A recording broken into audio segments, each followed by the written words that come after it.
किसान भाइयों नमस्कार, सलाम, सत श्री अकाल। मैं हूं सुखविंदर सिंह CPRI से। उम्मीद है आप सब ठीक ठाक होंगे। आपके पत्ते काटने का प्रोसेस चल रहा होगा। आज एक बहुत बड़ी खुशखबरी है उन किसानों के लिए जो आलू का बीज पैदा करके उसको बेचते हैं, आलू के बीज का काम करते हैं, और उनके लिए भी है जो बीज पैदा नहीं करते हैं लेकिन बीज के लिए हमेशा इधर उधर भागते रहते हैं अच्छा बीज मिलने के लिए। दोनों के लिए खुशखबरी है। उससे पहले ये खुशखबरी लास्ट में वीडियो के बताऊंगा। उससे पहले ज़रा आप पीछे देखिए कि ये इस खेत में ये पूरे पत्ते कटे हुए हैं अच्छे से। फसल के, आलू की फसल के पत्ते काट दिए गए थे 31 दिसंबर को। और क्यों पत्ते काटे गए थे? बहुत से क्षेत्र ऐसे हैं यहाँ पे पत्ते आलू के काटे ही नहीं जाते। पत्ते क्यों काटे गए थे, आज ये चर्चा करनी है। और पत्ते काटने का महत्व क्या है, अगर पत्ते ना काटे तो क्या नुकसान हो जाएगा। दोस्तों, ये है आलू के बीज की फसल, राशन की नहीं है, ना ही फैक्ट्री के लिए है। बीज की फसल है। बीज में अगर पत्ते हम लोग 31 दिसंबर के आसपास, जो भी जिस क्षेत्र के लिए डेट दी गई है, वो हमारी दूसरी वीडियो में हर क्षेत्र के लिए अलग अलग डेट का जिक्र किया गया है। अगर पत्ते हम लोग ना काटे तो एक नुकसान तो ये होगा, उसके बाद चेपा आ जाएगा। चेपा जो है इन पत्तों का जो जूस जो है, रस चूस के एक पौधे से, जो बीमार पौधा है जिसमें विषाणु रोग हैं, दूसरे पौधे में विषाणु रोग फैलाएगा अगर पत्ता हमने नहीं काटा तो। दूसरी बात यह है कि अगर मान लीजिए बीज की फसल है, पत्ते नहीं काटे तो उसका बिना वजह जो उसका साइज़ बढ़ जाएगा। हमें तो बीज साइज़ चाहिए, बड़ा आलू तो चाहिए नहीं, तो एक साइज़ का नुकसान हो जाएगा कि साइज़ खाम बड़ा हो जाएगा। मुख्य तौर पे पत्ते काटने के दो मतलब फ़ायदे हैं। एक दो छोटी छोटी और भी बातें, उसका हम जिक्र नहीं करेंगे। अब मैं यहाँ ये बताना चाहता हूँ कि जब ये पत्ते काटे गए थे तो लेबर ने पूरी कोशिश की थी कि बिल्कुल मट्टी से मिला के पत्ते काटें, डंठल ना छोड़ें। और फिर ये पत्ते इसके ऊपर पड़े रहे, सूखते रहे। और अब जैसे खुदाई का समय आ गया है तो ये पत्तों को आप देख रहे होंगे कि नीचे इकट्ठे कर दिए गए हैं कुछ लाइनों में, ताकि जो मशीन में ना फंसें।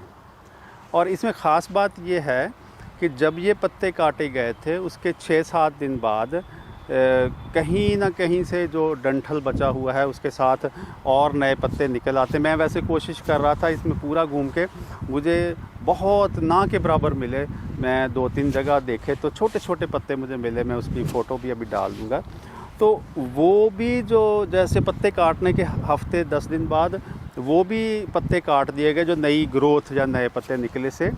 वो क्यों काट दिए जाते हैं कि जो नए पत्ते अगर निकल आए तो चारों तरफ चेपा तो होगा, तेला जिसको बोलते हैं या एफिड बोलते हैं, वो तो चारों तरफ होगा। फिर उन पत्तों के ऊपर आके वो बैठ जाता है और फिर जो विषाणु रोग के फैलाने का काम करता है। तो अगर वो हम ऐसा ना करें, उन पत्तों को, जो दोबारा निकले हुए पत्तों को हम लोग ना काटें, तो क्या होगा कि वहाँ पे विषाणु रोग का फिर फैलाव हो जाएगा। और उसका पता उस समय लगेगा जब अगले साल इस बीज को आप खेत में बोएंगे। तो जैसे ही खेत में बोएंगे तो निकलते ही आलू में आपको विषाणु रोग वाले पौधे दिखेंगे। तो क्या बात हुई कि पत्ते टाइम पे काटना ज़रूरी है बीज वाली फसल में, और जो पत्ते काटे हैं मिट्टी से मिला के काटें अच्छे से। और तीसरी बात यह है कि 5-6 दिन बाद अगर दोबारा कोई नई ग्रोथ आती है, जो नए पत्ते उसमें से निकलते हैं डंठल में से, तो उनको भी काट दें। और इस तरह से आपका जो आलू का बीज पैदा करने का जो प्रक्रिया है, जो काम है, उसमें ये बहुत ज़रूरी है। अगर पत्ते लेट काटेंगे तो आपके बीज की फसल ख़राब हो जाएगी। एक बात तो मैं ये कहना चाहता था। अब खुशखबरी आपके लिए ये है कि अभी हम लोगों ने CPRI की टीम ने यूपी का भ्रमण किया, जिसमें 3 जगह पे हमने ट्रेनिंग दी। अलीगढ़ में, बुलंदशहर में और बिसौली में। और वहाँ पे बहुत सारे किसान मतलब अच्छे बीज के लिए पूछ रहे थे, क्योंकि उनको अच्छा बीज उपलब्ध बहुत कम है। मैं उनको ये बताना चाहता हूँ कि अब आलू के बीज की दुनिया बदल चुकी है। जब से ये हाईटेक विधि बीज की आई है, हाईटेक का मतलब जो टिश्यू कल्चर में पौधे पैदा करके फिर उनसे मिनी ट्यूबर जो पैदा किए जाते हैं या तो नेट हाउस में या एरोपोनिक सिस्टम में, तो उससे वो बीज बहुत मात्रा में अब उपलब्ध है देश में कि जिस बीज को इस्तेमाल करके आप खुद बीज पैदा कर सकते हैं। मैं दोबारा कह रहा हूँ कि आज से कुछ साल पहले तक अगर बीज आपने पैदा करना है किसान ने खुद, तो वो क्या है कि वो बीज बहुत कम उपलब्ध था जिससे वो बीज पैदा कर सके आगे। तो आज की डेट में क्योंकि ये हाईटेक विधि बहुत तेज़ी से फैल रही है, बहुत सारे एरोपोनिक यूनिट जो हवा में आलू जिसको पैदा करना कहते हैं वो यूनिट लग रहे हैं। पंजाब में पहले से ही 35-36 यूनिट लग गए हैं, 10-15 और लग रहे हैं इस साल। यूपी में भी 2 यूनिट लग रहे हैं, गवर्नमेंट के लग रहे हैं हॉर्टिकल्चर डिपार्टमेंट के, एक बाबूगढ़ में, हापुड़ में और एक कुशीनगर में। इसी तरह बिहार में भी नए यूनिट गवर्नमेंट के लग रहे हैं। तो आज की डेट में बहुत लगभग सब वैरायटी, एक 37-97 को छोड़ के, क्योंकि वो टिश्यू कल्चर में उसकी दिक्कत है, बाकी सभी वैरायटी के जो मिनी ट्यूबर है जो कि टिश्यू कल्चर के पौधे से तैयार होते हैं वो बहुत मात्रा में पैदा हो रहे हैं। आप उनमें उसके कुछ मिनी ट्यूबर लेके खुद ही अपना बीज G0 या मतलब मिनी ट्यूबर से G0 से G1, 2, 3 पैदा कर सकते हैं।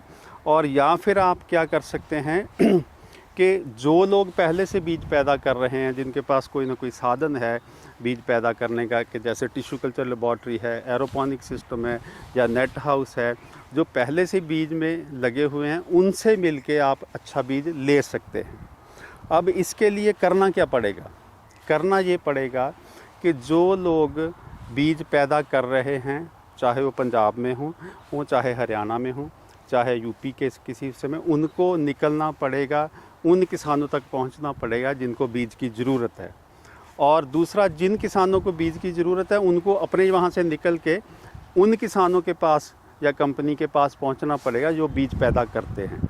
दोनों, जो जिसको ज़रूरत है और जो पैदा कर रहा है, दोनों को आपस में मिलना होगा और फिर बीज की, आलू के बीज की दुनिया में एक क्रांतिकारी परिवर्तन आने वाला है। मैं तो ये कहता हूँ आ ही चुका है। बस ज़रूरत सिर्फ है कि अपने घर से निकल के वहाँ जाइए जिसको ज़रूरत है। जिसको ज़रूरत है वो पैदा करने वाले के पास जाए और जो पैदा कर रहा है वो ज़रूरत वाले के पास जाए। तो इस तरह से अगले 2, 3, 4 सालों में आप बहुत अच्छे रिज़ल्ट आ सकते हैं और आपके पास, हर किसान के पास जो कि उसका हक है, उसके पास अच्छा बीज होना चाहिए और खूब बम्पर पैदावार उसको लेनी चाहिए। इस वीडियो को देखने के लिए आपका शुक्रिया और यूपी वाले किसानों का ख़ास तौर पे शुक्रिया जो ट्रेनिंग में आए थे। उन्होंने बहुत ज़्यादा अच्छा रिस्पांस दिया, हमें बहुत खुशी हुई। हम यूपी में फिर आएंगे, जब भी अगली बार आएंगे तो कम से कम 10 ट्रेनिंग करेंगे, सभी ज़िलों में कोशिश करेंगे जाने की, ताकि आपको बात समझ आ सके। आपका बहुत बहुत शुक्रिया।